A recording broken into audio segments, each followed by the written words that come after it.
창세기 32장 24절에서 28절 말씀 찾으신 줄 알고 제가 읽겠습니다. 야곱은 홀로 남았더니 어떤 사람이 날이 새도록 야곱과 씨름하다가 자기가 야곱을 이기지 못함을 보고 그가 야곱의 허벅지 관절을 치매 야곱의 허벅지 관절이 그 사람과 씨름할 때에 어긋나더라. 그가 이르되 날이 새려하니 나로 가게 하라. 야곱이 이르되 당신이 내게 축복하지 아니하면 가게 하지 아니하겠나이다.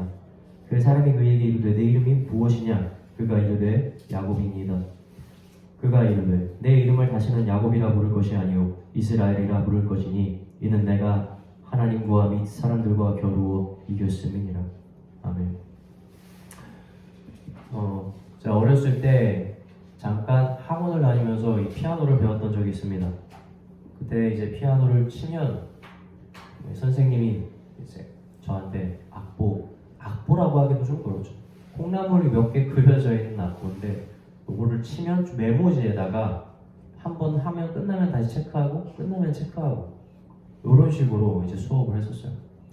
뭐 도미솔미도 치고 다시 체크하고 이런 식으로. 근데 피아노가 너무 재밌는 거예요. 선생님도 저한테 계속 잘한다고 칭찬해줘가지고 이러다 나 나중에 피아니스트 되는 거 아닌가 그러면서 학원 다녔어요.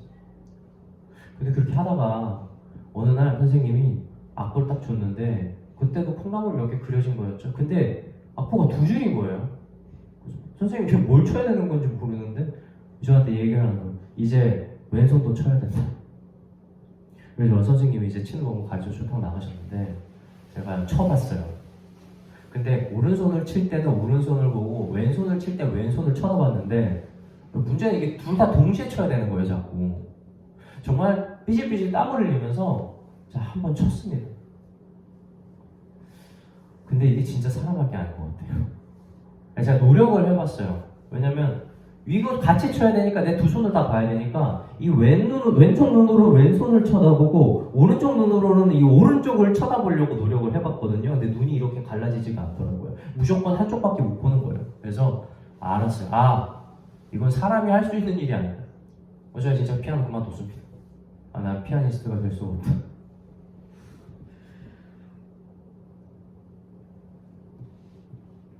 그거 양쪽 손 진짜 잘 치는 사람 여러분 한국에 엄청 많아요. 근데 그거 잘 친다고 피아니스트 될까요? 그렇죠. 악보만 보고 손은 보지도 않고 칠 수 있는 연주자들이 그렇게 많은데 피아니스트가 되고 안 되고의 차이가 어디서 나는 줄 아십니까? 여러분 그냥 잘 치는 게 아니에요. 손에 완전하게 힘을 빼는 경지에 이른 사람이냐 아니냐 때문에 피아니스트가 됐냐 안 됐냐 그거 차이가 있더라고요. 우리는 구분 잘 못하잖아요. 근데 그걸 듣는 사람들은 피아노의 악을 일반인들은 한 강하고 약하고 중간 한 요 세 가지로 나눈다면 피아니스트는 이거를 거의 수십에서 수백 가지의 단계로 나누어서 민감하게 친다 그래요. 그런데 이걸 사람이 의식적으로 누르는 것 자체를 신경을 쓰면 낼 수 있는 악이 아니래요. 그냥 치는 거예요.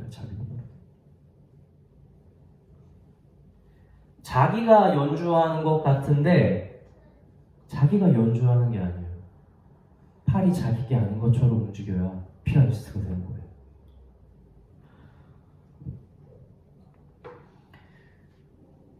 자신의 팔이 아닌 것처럼 쓸 때 진정한 음악을 만들 수 있습니다. 그래야 모든 사람이 들을 수 있는 아름다운 선율이 완성이 되는 거예요. 오늘 본문에 등장하는 야곱은 어찌 보면 너무나 간절하게 피아니스트를 꿈꿨던 사람이에요. 그에게 피아니스트가 무엇입니까? 자신이 이루고자 하는 꿈을 자신의 노력과 열정으로 끝까지 쟁취하려고 했던 그러한 노력을 가졌던 사람이 바로 이 야곱인 거예요. 이 야곱은 얼마나 자신의 열정이 대단했는지 그것을 이루기 위해서 수단과 방법을 가리지 않습니다. 그래서 야곱은 거짓말도 하고 속이기도 했어요. 누구 속였습니까? 자신의 형도 속이고 자신의 아버지도 속인 거예요. 에서가 밖에서 사냥을 하고 돌아왔을 때 너무 배가 고프니까 야곱이 어떻게 합니까? 자신이 만든 팥죽 가지고 교환을 하는 거예요. 에서랑 형 이거 먹고 싶지? 그러면 형이 받은 장자권 있잖아. 그거 나한테 줘요. 그럼 내가 팥죽 줄게. 에서가 그 자리에서 그래 내가 배고파 죽겠는데 무슨 장자권이 중요하냐. 그래서 자기 장자권을 동생한테 넘겨버린 거예요. 그리고 야곱이 그걸 다 산 겁니다. 가끔 이렇게 생각을 할 수 있어요. 아니 이게 무슨 야곱 잘못입니까? 에서 잘못이지. 성경에서도 얘기했잖아요. 에서가 분명히 자신의 장자권을 가볍게 여긴 것이라고 나오지 않았습니까? 문제 맞아요. 맞습니다.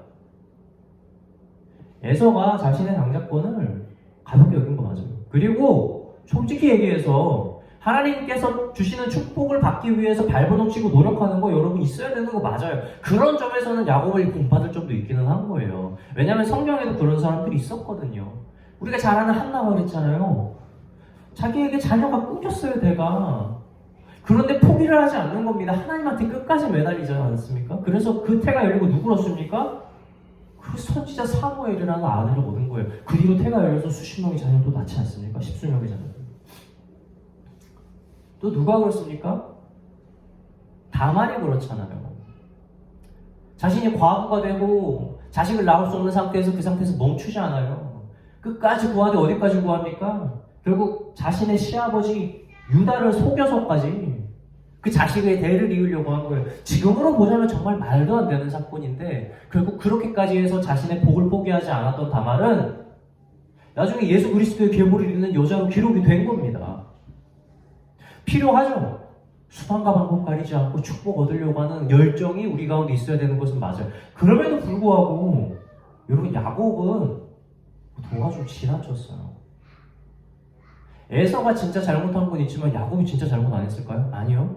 나중에 에서가 그러잖아요. 야곱한테 네가 나를 2번 속였다. 속인 거 맞아요.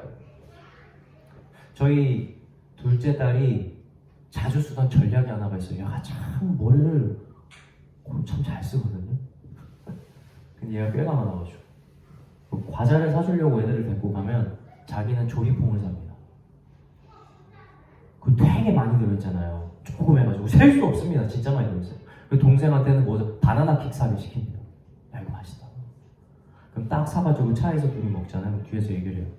둘째가 셋째한테 야 너 이거 먹고 싶지? 야 나 이거 하나 줄 테니까 너도 하나 줄래? 조리퐁 하나랑 바나나킥 하나. 바나나킥 얼마 들어있지도 않거든요. 근데 그렇게 거래를 하는 거예요. 왜요? 셋째가 많이 당했어요. 그것 때문에. 지금은 애가 개수에 대한 개념도 있고 뭐 부피에 대한 개념이 있어서 지금은 안 당하는데 예전에 그 많이 당했습니다. 여러분 그거 보면 여러분 누구 혼내요? 어리석다고 뭐 셋째 혼내겠습니까? 둘째 혼내야죠. 너 그거 잘못된 거다. 너 똑바로 거래해야지. 이거 정당한 게 아니야 라고 얘기를 해주잖아요. 여러분 지금 야곱이 에서한테 거래를 한 건요 이거 완전 부당한 거래인 거예요. 지금 과자 하나 주면서 과자 회사 하나 달라고 하는 거랑 똑같은 거라고요. 복의 차이가 그 정도인데 이게 올바른 겁니까? 아니요. 이건 거래가 아니에요. 사기입니다. 나중에 에서가 그것 때문에 요리받은 거잖아요. 야곱이 뭐 그것만 속였습니까? 자기 아버지도 아주 대단하게 속입니다. 이삭이 아무리 눈이 잘 안 보이고 정신이 없다 하더라도 여러분 이삭 정상적이었어요. 자기 아들한테 축복을 해주려고 기다리고 있었던 사람이고 올바르게 하나님의 복을 전할 수 있을 만큼 정신이 말짱했던 사람입니다. 근데 그 사람을 속이기 위해서 얼마나 전략을 잘 짜야 됐어요? 야곱이 엄마랑 같이 그 전략 확 짜는 거예요. 처음에 딱 갔을 때 뭐 그냥 이삭이 아이고 우리 아들 이랬는 줄 아세요? 아니요. 딱 왔는데 물어봐요. 야 너 누구냐? 내 아들 중 누구냐라고 물어봐요. 아니 당연히 사냥하러 나갔으니까 에서가 사냥하고 돌아온 아들이면은 에서여야 되잖아요. 근데 의심한 겁니다. 이삭이. 아닌 것 같은데. 근데 속여요. 내가 에서예요. 아니 근데 너 잠깐 일로 와볼래? 목소리가 아닌데. 잠깐만 내 아들이랑 너는 피부가 다르니까 한번 만져보자.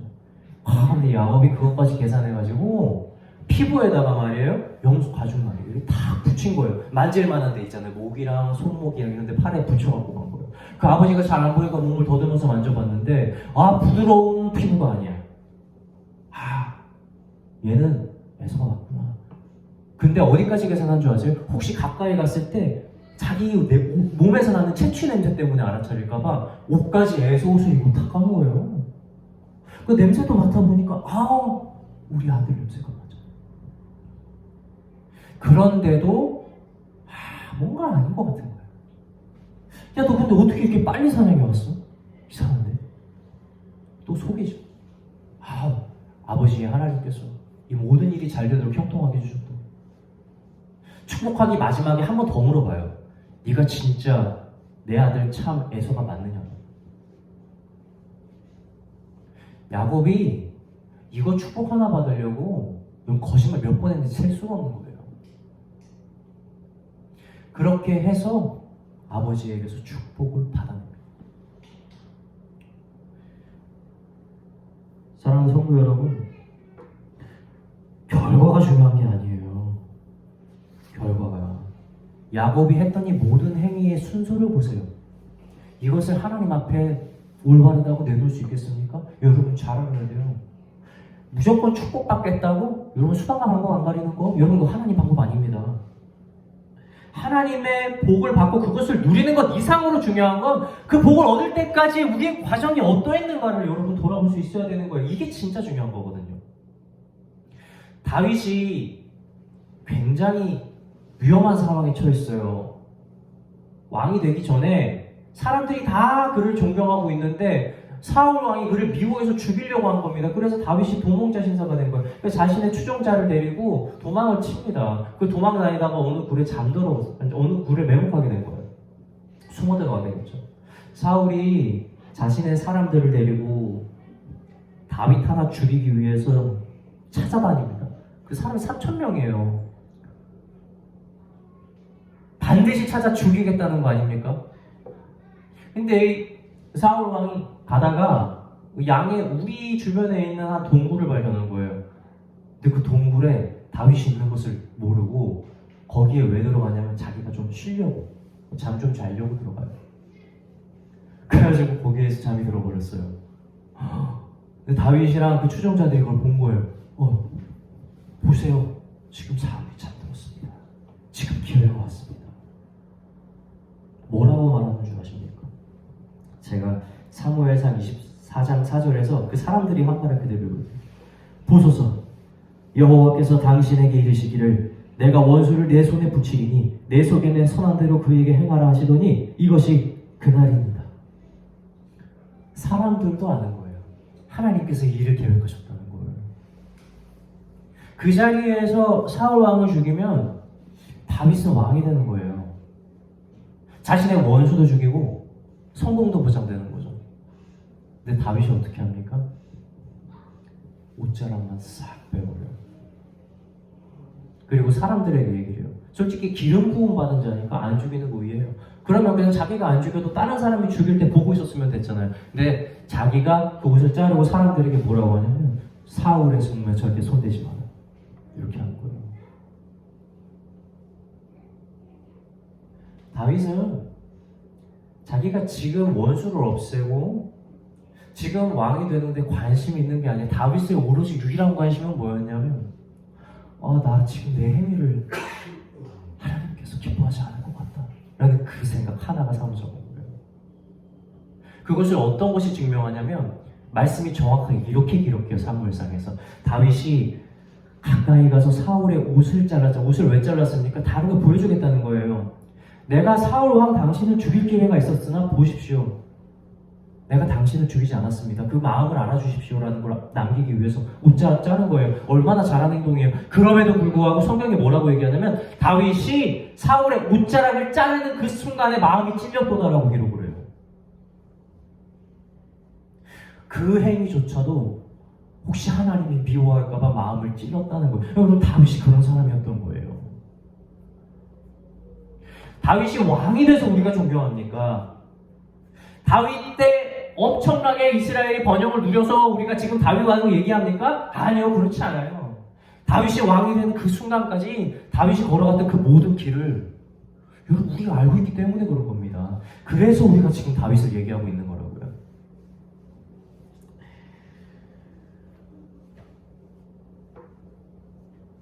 오늘날 우리 교회도 이거 명심해야 돼요. 교회 사람 많고 헌금 많이 들어오고 막 커지고 번영하는 거 여러분 그거 복 맞습니다. 복이 왜 아니겠어요? 그런데 그 복의 형태를 누리고 취하기 위해서 그것을 얻기 위한 과정으로 걸어가는 가운데에서 하나님이 없고 죄가 만연하다면 여러분 그것이 무엇이 복이겠냐는 거예요.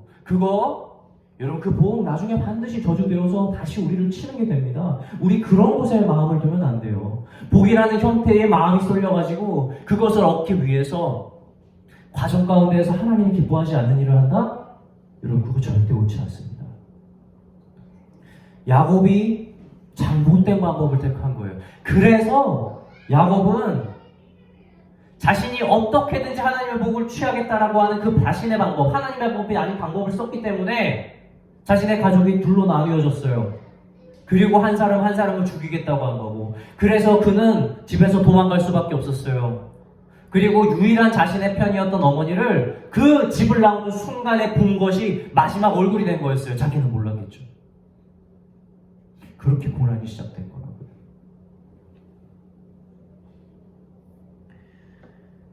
라반의 집에서 야곱 20년을 일합니다. 그리고 그 두 딸을 얻어요.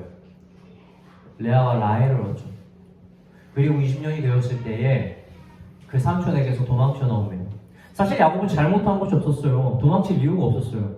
그냥 삼촌에게 말하고 왔어도 됐겠죠. 그런데 야곱은 알았어요. 여러분 삼촌이 그냥 삼촌이 아니에요. 이 사람이 굉장히 신뢰해봐야 될 사람입니다. 사람을 이용하기를 진짜 잘해요. 계속 야곱 부려먹으면서 법을 바꾸고 야곱한테 불리하게 하고 야곱의 삭을 계속 깎아먹을 사람이었어요. 어떻게든 자기 이득을 취하려는 사람. 그래서 야곱이 알았던 거예요. 내가 간다고 말을 해도 이 사람은 보내주지 않을 것이다. 그래서 자신의 삼촌 라반이 양털을 깎기 위해서 다른 고장으로 잠깐 멀리 가 있을 때 몰래 도망쳐 나온 거예요. 3일 뒤에 이 삼촌이 그 소식을 듣습니다. 그리고 자신의 사람을 데리고 추적해요. 여러분 왜 추적했겠어요? 야곱 어떻게 하려고 추적했겠습니까? 해하려고 추적한 겁니다. 그것을 어떻게 할 수 있냐면 그 라반을 막아서는 하나님께서 말씀하신 것으로 보면 알 수가 있어요. 라반이 7일간의 추적 끝에 결국 딱 산에 이르러서 바로 야곱 앞에 도착을 한 겁니다. 그런데 그날 밤에 하나님께서 라반의 꿈에 나타나셔서 이렇게 말해요. 너는 야곱에게서 선악간에 말하지 마라. 이게 무슨 말이에요? 너 야곱에게 가서 그가 행한 행위에 대해서 무엇이든지 말하지 말고 판단하지 말아라. 이거 다시 말하면 야곱의 몸에 손대지 말라는 겁니다. 라반은 그 전까지 야곱을 죽이려고 해서 바로 만나기 직전에 코앞에서, 그런데 그때 마음을 바꾼 거예요. 하나님께서 막았거든요. 그래서 야곱을 만나서 무엇을 합니까? 약조를 세워요. 우리가 이러한 법을 지키고 서로를 해하지 말 것을 기념하자. 그래서 증인들을 세우고 돌을 다 세우고 헤어지는 겁니다. 야곱을 향한 첫 번째 추격전이 드디어 다행스럽게 끝을 냈어요. 야곱을 죽이려고 했던 삼촌 라반이 이제 야곱에게서 돌이켜서 간 겁니다. 정말 다행이에요. 그런데 이제 마음을 놓고 집으로 탁 돌아가려고 하는데 야곱이 또 소식을 하나 듣죠. 이번엔 누가 자신을 추격해오는 것을 듣습니까? 자신의 형 에서가 이번엔 자기를 죽이기 위해서 사람을 30명을 데리고 오는 거예요. 그래서 야곱의 마음에 다시 근심이 생겨요. 딱 강 하나를 두고 예언을 보내고 했어요. 그런데도 마음에 근심이 너무 생기는 겁니다. 여러분 에서 마음이 그렇게 상처받은 거예요. 속은 것 때문에. 20년이 지났는데도 자기의 동생 생명을 어떻게든 내가 해야겠다라는 마음 하나 가지고 살았던 거예요. 그러니까 온다는 소식 듣고 바로 군사들 데리고 나가는 겁니다. 그거 얼마나 자기로 상처였던 거예요. 자기 동생한테 속임받은 거 말이에요. 이 야곱이 이제 형을 만나러 가야 되는데 이제 빼도 박도 할 수가 없어요. 그래가지고 기도를 합니다. 그래서 오늘 본문 말씀에 등장하죠. 사람과 씨름을 벌인 거예요. 그 사람이 정확하게 무엇인지 성경은 기록하지 않습니다. 어떠한 면에서 보면 낮에 도망간다라는 분은 볼 때 또 마귀 같은데 야곱에게 이름을 바꿔주고 그를 축복을 하고 또 그가 스스로 나중에 하나님의 얼굴을 봤다라고 했을 때는 하나님과 천자일 가능성이 매우 높죠. 어쨌든 야곱은 그 자리에서 굉장한 씨름을 해요. 근데 그 야곱과 씨름한 사람이 야곱에게서 집니다. 사실 졌다고 보기 매우 어려워요. 져준 거예요. 근데 졌어요. 얼마나 야곱이 붙들었는지. 근데 그때 무슨 일이 일어나죠?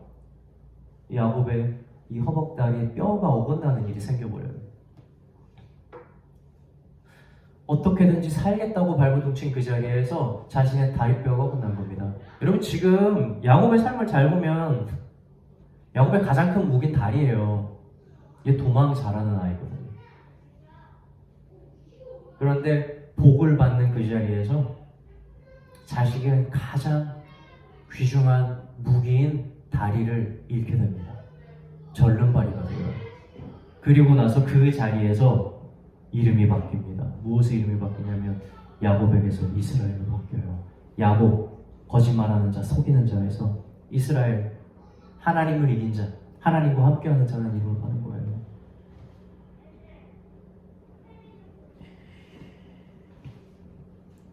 이제 강을 건넙니다. 자신을 죽이려고 하는 형을 만나야 돼요. 형이 눈앞에 보입니다. 계속해서 가까이 가서 형 앞에서 절을 하죠. 근데 형이 무엇을 합니까? 야곱을 끌어안습니다.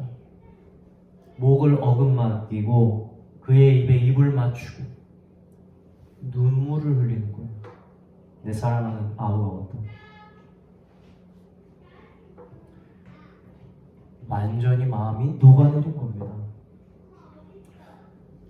야곱은 완전히 그 사건 뒤로 바뀐 거예요.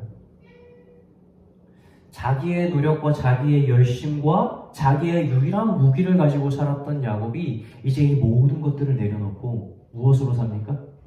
바로 하나님께서 인도해 주시는 대로 사는 것. 그것이 가능해진 거예요.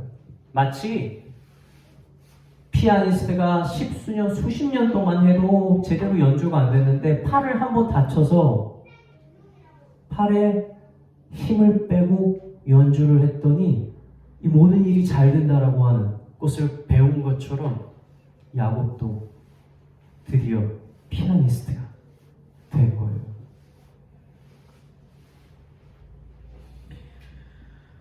사랑하는 성도 여러분, 라반에게서 나타났잖아요. 하나님께서 야, 너 야곱 해하지 말아라. 야곱이 그거 알았겠습니까? 뭘 알았겠어요. 아무것도 몰랐을 겁니다. 에서 만나러 가기 전에 에서의 마음을 완전하게 녹인 하나님, 야곱이 알았습니까? 아니요, 몰랐을 거예요. 그런데 이제 우리는 알지 않습니까? 하나님께서 그 원수의 마음을 어떻게 돌이키고 그를 보여주셨는지 알잖아요. 그러면 이제 알아야 되는 거예요. 야곱이 장자의권 때문에 거짓말을 하고 술수를 쓸 때도, 그리고 야곱이 그 자신의 집을 떠나 라반의 삼촌의 집으로 가는 그 먼 여정을 갈 때도, 그리고 그 집에서 20년이라는 종살이를 할 때도 하나님께서는 단 한순간도 야곱에게서 눈을 떼지 않았고, 야곱이 모르는 사이에 야곱의 모든 것들을 안전하게 보호하고 지켜주셨다는 하나님의 손길을, 여러분, 우리는 성경이 기록하지 않아도 이제 믿음의 눈으로 볼 수 있어야 된다는 겁니다. 우리는 종종 과거를 회상하고 후회하고 낙담할 때가 있어요. 그러나 이제 우리도 알아야 합니다. 우리가 실패한 그 순간에도 우리가 넘어지지 않도록 우리가 알지 못하는 가운데, 보이지 않는 가운데 하나님께서 우리를 붙들어 줬다는 사실을 말이에요. 우리가 낙담한 그 순간에도 우리가 포기하지 않도록 주변의 사람들을 활용을 해서 우리의 마음을 주장해서 우리를 다시 일으켜 주셨던 하나님의 손길을 이제 우리는 알아야 합니다. 우리의 원수가 우리를 둘러싸서 무기를 들고 가진 계교를 가지고 우리를 죽이려고 할 때에 하나님께서 그들의 마음을 만지고 그들이 우리를 돌아가게 하면서 우리를 보이지 않는 가운데서도 지켜냈다는 사실을 이제 우리는 알아야 된다고요. 우리는 너무 몰라요. 우리 삶 가운데서 하나님께서 우리 회개에 얼마나 계획하고 계시는지 우리는 모릅니다. 우리가 마음 가운데에서 깨닫는 건 진짜 티끌만한 거예요. 야곱도 몰랐을 겁니다. 하나님께서 이 모든 일을 행하신 걸 자기가 경험했을 때도 그 모든 자신의 삶에서 일어난 조그마한 순간 가운데에서 하나님이 다 일일이 보고 계셨다는 것을 몰랐을 거예요. 그러나 우리는 말씀을 통해서 이제 알아야 되는 거예요. 하나님은 한 번도 야곱을 떠난 적이 없었고, 하나님은 모든 어려운 순간에서도 그가 넘어지지 않도록, 그의 생명이 해하지 않도록 그를 지켜주셨다는 거예요. 그리고 그 하나님이 오늘도 우리와 동행하며 우리를 그렇게 지켜주고 있다는 사실입니다. 내가 지금 가지고 있는 부족한 모습, 상처받은 마음이 내 모든 힘을 내려놓고 진정한 피아니스트로 거듭나는 한 과정이 되는 복된 저와 성도 여러분이 되길 주님의 이름으로 축원합니다.